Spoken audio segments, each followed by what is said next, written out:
So now the next question is 8 number. Uh, इस question में क्या कहा जा रहा है? The zeros of quadratic polynomial, एक क्वाड्रेटिक पोलिनोमियल है x square plus k x plus k, where k is not equal to zero. Okay, तो यहाँ जीरोज का नेचर पूछ रहा है कि क्या क्या होगा। ऑप्शन ए है can not B both positive, इसी तरीके से बी सी डी, चार ऑप्शन है। तो देखिए, नेचर देखने के लिए आपको सिर्फ इस तरीके से आपको ये रिलेशन पता होना चाहिए, alpha plus beta minus b by a. Okay, तो यहाँ से अल्फा प्लस बीटा क्या निकलता है? माइनस बी का वैल्यू क्या है? के, और ए का वैल्यू वन, और अल्फा बीटा क्या होता है? सी बाई ए। सी कितना है? के, और ए कितना है? वन। तो देखिए, दो जीरोज है अल्फा और बीटा, दोनों को सम किए तो माइनस के आया, और यहाँ पे दोनों जीरोज को प्रोडक्ट किए तो के आया। अब देखिए ऑप्शन ए को देखिए, बोल रहा है कि can not both be positive, दोनों का दोनों पॉजिटिव नहीं हो सकता है। ठीक, कैन नॉट बी पॉजिटिव, तो ऑप्शन ए क्या सही है? अल्फा प्लस बीटा को देखते हैं तो क्या आता है मन में? दो बात आती है। एक, या दोनों अल्फा और बीटा, या तो दोनों का दोनों निगेटिव हो, तब दोनों निगेटिव वैल्यू को सम करेंगे तो निगेटिव आएगा, है ना? ऐसा ही होता है ना, -4 प्लस -4 इज -8, -2 प्लस -3 इज -5। तो यहाँ से ये पता चलता है कि अल्फा और बीटा दोनों को दोनों निगेटिव हो सकता है। और एक बात और यहाँ से समझ में आता है कि दोनों में से कोई एक निगेटिव में होगा और वो निगेटिव वाला वैल्यू बड़ा होगा। फॉर एग्जांपल 4 -8, इन दोनों को जोड़ोगे तो माइनस में आएगा। तो यहाँ से दो बात पता चलती है कि एक पॉजिटिव और एक निगेटिव में होगा, और दोनों को दोनों निगेटिव में होगा, ये दो बात पता चलती है। यहाँ पे निगेटिव वाला बड़ा होगा, ठीक है। यहाँ देखिए, यहाँ पे क्या है कि दो नंबर को प्रोडक्ट किए तो पॉजिटिव वैल्यू आया, इसका मतलब अल्फा और बीटा दोनों को दोनों पॉजिटिव होगा तो पॉजिटिव आएगा, या तो दोनों को दोनों निगेटिव होगा तो पॉजिटिव आएगा, है ना?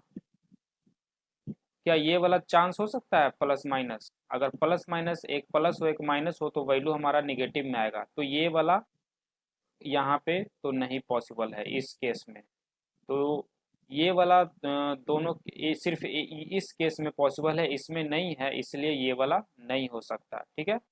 और ये जो प्लस प्लस है, ये वाला इस केस में पॉसिबल है, इस केस में नहीं है पॉसिबल, तो इसलिए ये भी नहीं हो सकता।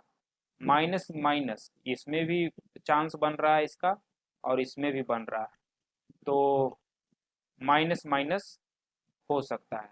तो ऑप्शन ए कह रहा है कि can not both be positive, दोनों का दोनों पॉजिटिव नहीं हो सकता। तो इसका मतलब कि आ, एक पॉजिटिव और एक निगेटिव हो सकता है, या दोनों का दोनों निगेटिव हो सकता है।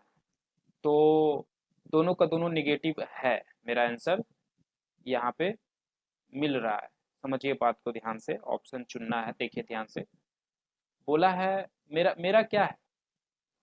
माइनस माइनस, और यहाँ बोला है ऑप्शन ए में पॉजिटिव नहीं हो सकता।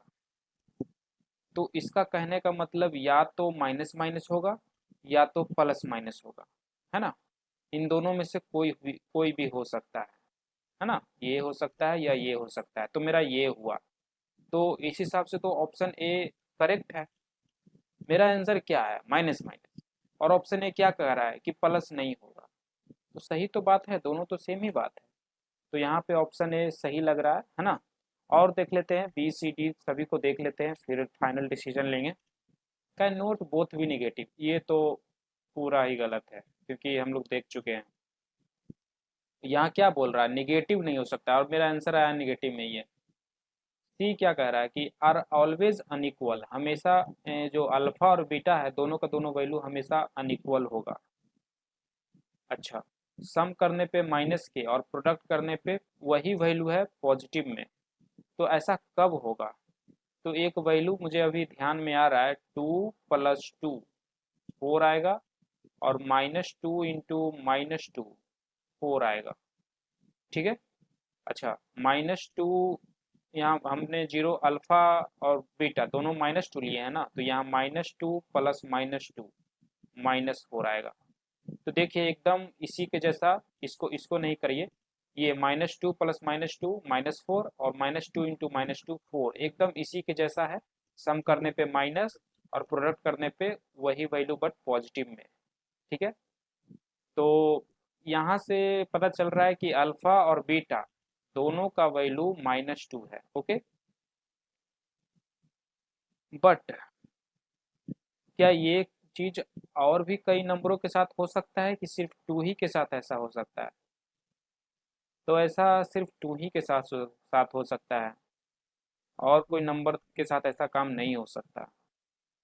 तो यहाँ पे जो ऑप्शन सी है, कह रहा है कि हमेशा अनइक्वल होगा, तो ये गलत है। अगर आप अनइक्वल नंबर लेते हो, कोई भी दो अनइक्वल नंबर लो, 4 और 2, उन दोनों को जोड़ोगे और गुना करोगे तो सेम आएगा ही नहीं, है ना। साइन को भी थोड़ी देर भूल जाते हैं, तो जोड़ने और गुना करने पे सेम आएगा ही नहीं। ये सिर्फ -2 और 2 के साथ हो सकता है।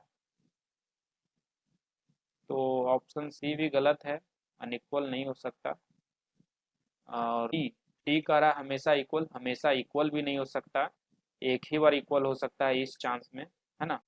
ऑलवेज इक्वल जीरोज कैसे हो सकता है? अगर अगर ऑप्शन डी के अनुसार चलते हैं कि हमेशा इक्वल होगा, तो इसका मतलब अगर अल्फा 4 है तो बीटा भी 4, तो इस पे काम करना चाहिए। ऑप्शन डी अगर आप सही बोलते हो, कि चलो हम मानते हैं कि ऑप्शन डी सही है, तो ये कह रहा है कि आपका जीरोज हमेशा इक्वल है। इसका मतलब कि आप जो भी अल्फा लो उतना ही बीटा लोगे, और ये सेटिस्फाई हो जाएगा। ये तो लो, आप 4 लो, और तो बीटा भी 4 लोगे, है ना, और जीरोज आर इक्वल, तो दोनों को जोड़ो तो 8 आएगा। यहाँ निगेटिव में आना चाहिए। अच्छा ठीक है, -4 लो तो -8 आएगा, पर गुना करोगे तो 16 आ जाएगा। तो ये डी सही नहीं है। और सी भी देखिए तो हमेशा अनइक्वल, तो आप दो अनइक्वल वैल्यू लेकर देखो, कोई भी नहीं काम आएगा। ये वाला -2 काम आएगा, एक इक्वल वाला वैल्यू, बट एक ही है, ये सिंगल है। अगर ये ऑप्शन डी में रहता ना कि सिंगल इक्वल, सिर्फ इक्वल वैल्यू रहता, ऑलवेज नहीं लिखा रहता, तब सही हो सकता था डी।